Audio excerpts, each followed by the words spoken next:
What's up, guys? Today we're gonna be getting a little bit on the dark side of Yu-Gi-Oh.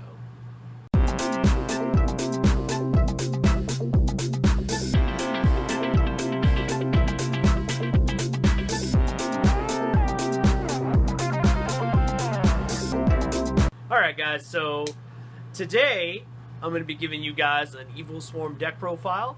This comes from my newest and my 100th subscriber, Renzo.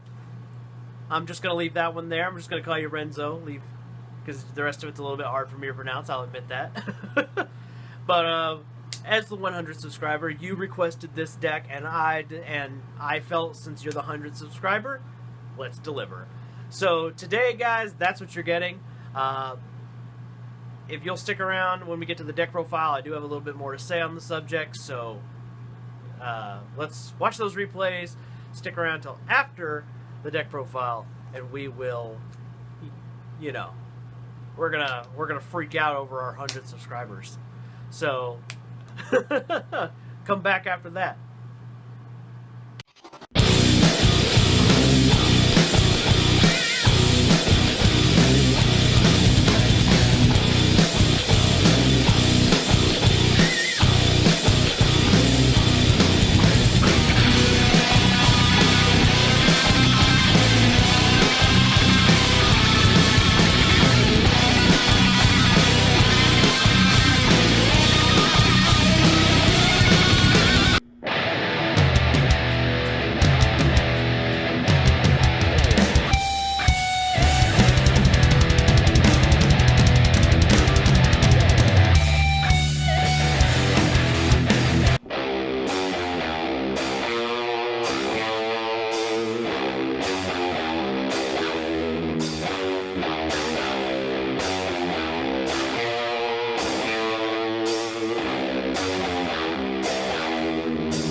Alright, there you have it, guys. This is the Evilswarm deck profile that was requested by the 100th subscriber. Thank you again, bud.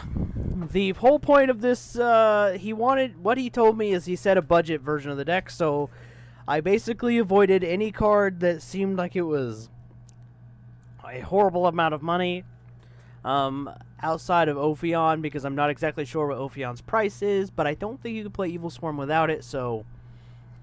and really, it's the only extra deck monster I used.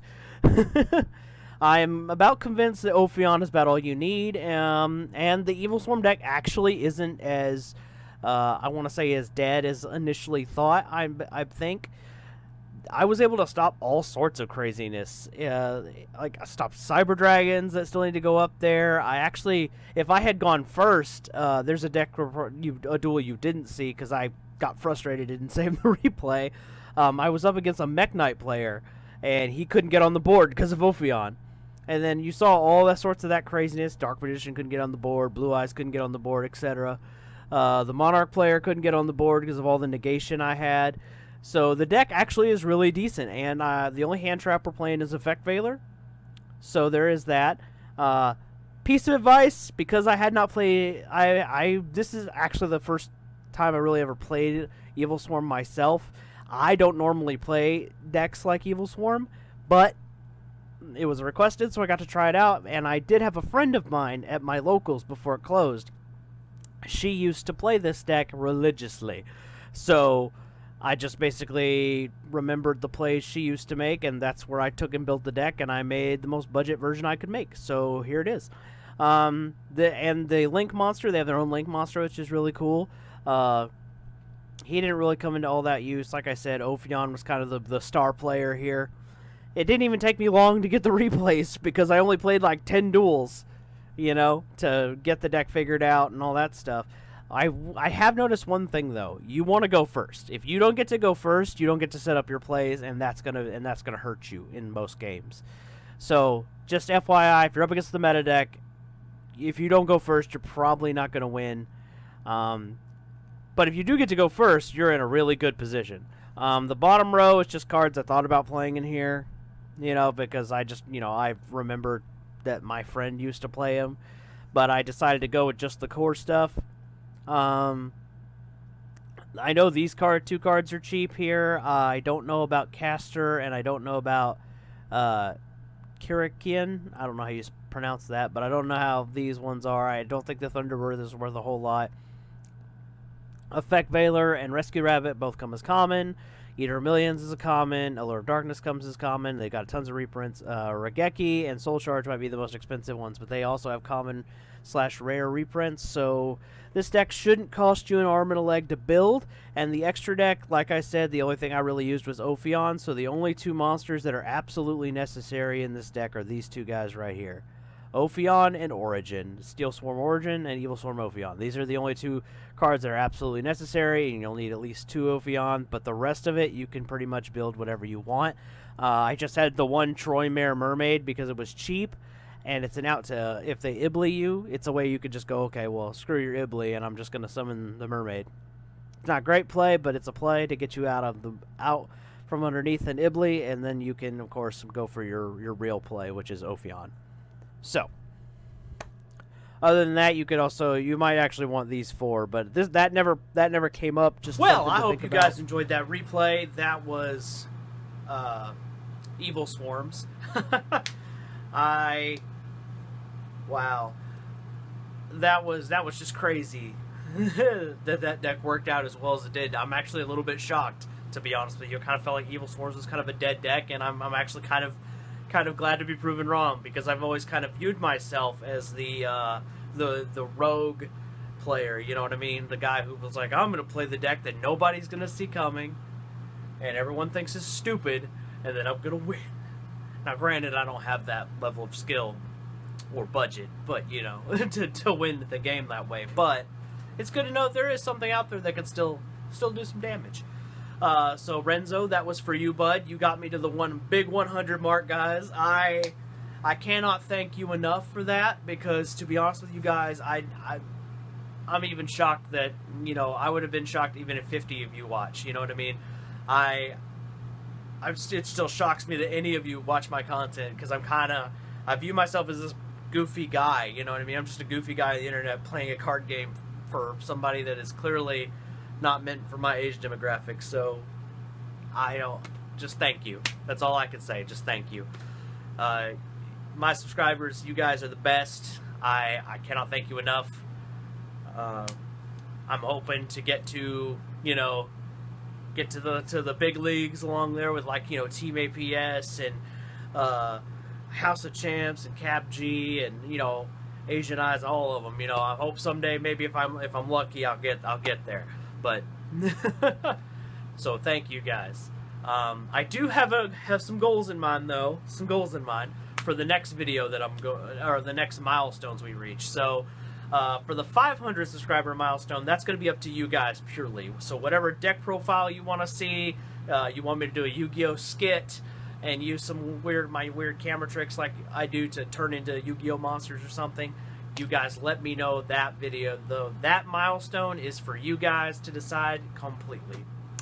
Now, if we get to the 1,000 subscriber mark, alright guys, if we can get there, I do have a video idea that I want to do, and I think you guys will appreciate this. If you guys can get me to 1,000 subs, as you guys know, my avatar has been 10,000, right? I will literally do everything in my power to build a Ben 10,000 cosplay for you guys. If you can get me to the 1,000 subscriber mark, alright, I will do everything I can to look like the Ben 10,000 I use as my avatar. Green pants and all, and an Omnitrix that actually goes all the way up my forearm. If you guys can get me to 1,000 subscribers, if you guys can get me to 1,000 subs, I will not only dress up like, I will not only wear that cosplay, I will wear it to a Yu-Gi-Oh event. That is what I will do if you guys get me there. So the first 2 milestones is, if the 500 video is up to you guys can pretty much do whatever kind of deck profile you want me to do. You guys get to pick it. So make sure you leave comments and stuff. Let me know when we get to that point. And if you get to if we get to the 1,000 subscriber mark, I will go to a Yu-Gi-Oh event dressed as Ben 10,000 from the actual Ben 10,000 show. Regardless of how ridiculous that will look. Yeah. But again, guys, I gotta say thank you. I'm greatly just, I can't believe I've even got 100 subscribers. I haven't had this many subs on a channel in forever. If you guys want more of my content, I have another channel called the Unbound Series channel right now. The name is subject to change. It may change in the future, just giving you a heads up. But basically, the content won't. And what I do over there is I do geeky content. I do movie reviews. I have a versus series of my own, kind of similar to Death Battle, minus the theater, so you don't actually get a fight, but I do kind of figure out who would win an actual fight kind of thing. I do movie reviews. I think I might have said that already. And then I do overall discussions. So if you want more of my goofiness, there'll be a link in the pinned comment below. So I'm Ben 10,000 Joe, your friendly neighborhood Yu-Gi-Oh superhero. Thank you again, guys, and I'm signing off. Peace.